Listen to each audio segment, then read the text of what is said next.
ভাবো তো, পৃথিবীর এক কোণে এমন এক দ্বীপ আছে যেটা বাইরের থেকে দেখলে স্বর্গের মতন, কিন্তু ভেতরে লুকিয়ে আছে এমন এক অন্ধকার যার কথা শুনলে গা শিউরে ওঠে। সালটা ছিল 1998। এক আমেরিকান ব্যক্তি $18 মিলিয়ন দিয়ে একটি ব্যক্তিগত দ্বীপ কিনেছিল। এই মানচিত্রে 75 একরের এই জায়গাটা ছিল ক্যারিবিয়ানের মার্কিন ভার্জিন দ্বীপপুঞ্জের অংশ।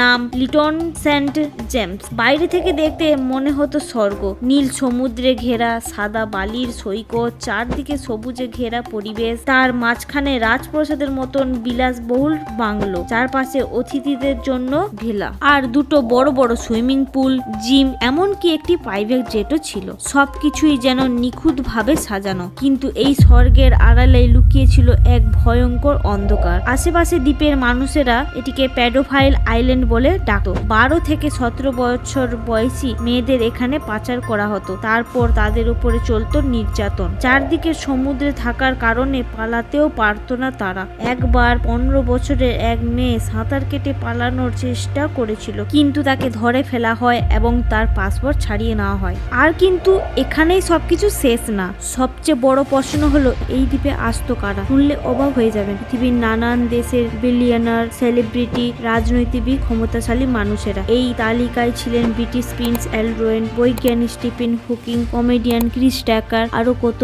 বড় নাম যাদের পুরো তালিকায় আজও রহস্যে ঢাকা। তারা এখানে প্রাইভেট হেলিপ্যাডে করে আসতো, এখানে জমকানো পার্টি হতো আর বিলাসিতা চলতো রাতভর। কিন্তু প্রশ্নটা আবার ফিরে আসে, এই দ্বীপের মালিকে জ্যাফরিন এপস্টাইন। এক সময় সে ব্রুকলিনের স্কুলের গণিত পড়াতো, একজন সাধারণ শিক্ষক। কিন্তু একদিন ভাগ্যের মোড় ঘুরে যায়, সে ধনী লোকেদের ফাইন্যান্সিয়াল অ্যাডভাইজার হয়ে ওঠে। এখান থেকে মাল্টি মিলিয়নার। তার বন্ধুদের তালিকায় উঠে আসে বড় বড় নাম, Bill Gates, Donald Trump, Ehud Barak. তাই তার সবকিছুই যেন খুবই স্বাভাবিকভাবে চলছিল। কিন্তু 2005 সালের একটা ঘটনা পুরো গল্পের মোড় ঘুরিয়ে দেয়। ফ্লোরিডার এক 14 বছরের মেয়ে তার বাবা মাকে জানায় তার এক ক্লাসমেট তাকে একজন ধনী লোকের বাড়িতে নিয়ে যায়, বলে শুধু মেসেজ দিলেই $200 থেকে $300 পাবে। কিন্তু বাড়িতে পৌঁছেই তার ঘটনা অন্যদিকে মোড় নেয়। মেয়েটি হয় হয়রানির শিকার। তারপর পুলিশ তদন্ত শুরু করে। একজন ভিকটিমের নাম আসে, সেখান থেকে আরেকজনের নাম, সেখান থেকে আরো দুজনের নাম উঠে আসে, সেখান থেকে আরো অনেক নাম। এই চেন যেন শেষই হচ্ছিল না। এই কয়েক মাসের মধ্যে 35 জন ভিকটিমকে খুঁজে পাওয়া হয়। ধীরে ধীরে সংখ্যাটা দ্রুতই বাড়তে থাকে। পরে প্রায় 200 জনেরও কথা সামনে আসে। পুলিশ তখন বুঝে যায় এটা কোনো ছোটখাটো ঘটনা নয়, এটা একটা বড় নেটওয়ার্ক। রেকেটটা চালানো হতো, একজন মেয়ে আরেকজন মেয়েকে নিয়ে আসবে হলে তাকে দ্বিগুণ পরিমাণে টাকা দেওয়া হতো। এইভাবেই নতুন ভিকটিম যোগ হতো, সেখানে বেশিরভাগই হতো নাবালক। 2006 সালের মামলা আরো শক্তভাবে তৈরি হয়। FBI তদন্ত শুরু করে, নাম দেওয়া হয় অপারেশন লিপ ইয়ার। তদন্তে উঠে আসে এপস্টাইনের বিরুদ্ধে 36 জন নাবালক ভিকটিম, বহু সাক্ষী, আন্তর্জাতিক সেক্স ট্রাফিকিং এর অভিযোগ। সব প্রমাণই বলছে এই মানুষটির বাকি জীবন জেলেই কাটবে। কিন্তু পেছনে শুরু হয় অন্য রকমের খেলা। মিয়ামির ফেডারেল অ্যাটর্নি আলেকজান্ডার অ্যাকোস্টা এপস্টাইনের আইনজীবীদের সাথে গোপনে চুক্তি করেন। এপস্টাইন শুধু দুটোই ছোট অভিযোগে স্বীকার করে, তার ফলে বড় সব অভিযোগ থেকে রেহাই পায়। চুক্তি গোপনে রাখা হয়, ভিকটিমদেরও জানানো হয়নি। শেষে তার শাস্তি হয় মাত্র 18 মাস, তাও বিশেষ সুবিধাযুক্ত বন্দী হিসেবে। দিনে 12 ঘন্টা অফিসে থাকতো, প্রায় রাতের বেলা ঘুমাতে আসতো জেলে। তাও 5 মাস আগেই মুক্ত হয়ে যায়। তারপর সে আবার তার স্বাভাবিক জীবন শুরু করে, প্রাইভেট জেটে করে পার্টিতে যাওয়া, প্রভাবশালী বন্ধুদের সঙ্গে মেলামেশা, সব যেন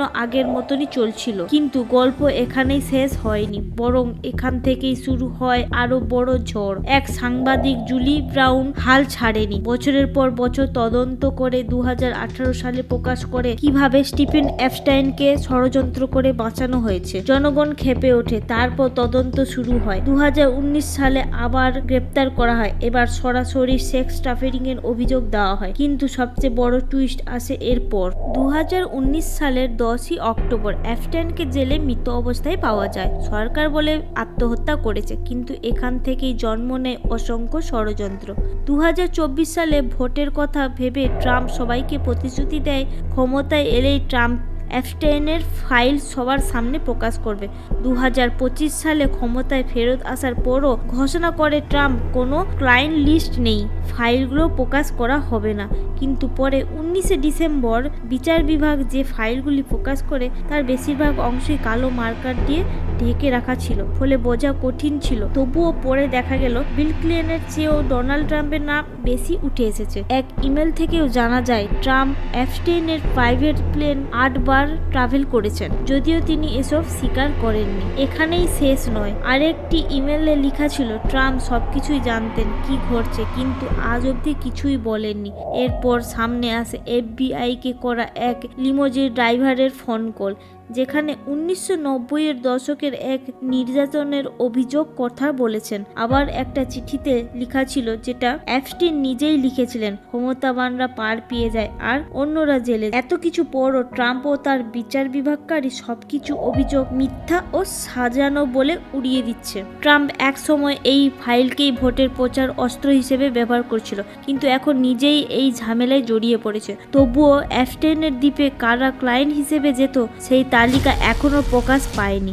আবার সব ফাইল এখনো প্রকাশ হয়নি। 10 লাখেরও বেশি ডকুমেন্ট এখনো লুকিয়ে আছে, আর যেগুলো বেরিয়েছে সেগুলোর বেশিরভাগ অংশই কালো মার্কার দিয়ে ঢাকা বা কাটা রয়েছে। তবে অনেক ক্ষেত্রে সেই ঢাকা বা কাটা অংশগুলি ফটো ফ্রেম নামক হ্যাক দিয়ে দেখা যাবে। এখন সবচেয়ে বড় প্রশ্ন, ফাইলগুলোর মধ্যে আর কি লুকিয়ে আছে, আর ভবিষ্যতে আরো কত বড় নাম সামনে আসবে, তা তো সময়ই উত্তর দিবে। আচ্ছা, আজকের মতন এইটুকুই। দেখা হবে পরের একটি ভিডিওটি যদি ভালো লেগে থাকে তো লাইক আর সাবস্ক্রাইব করতে ভুলবে না। জয় হিন্দ, জয় ভারত।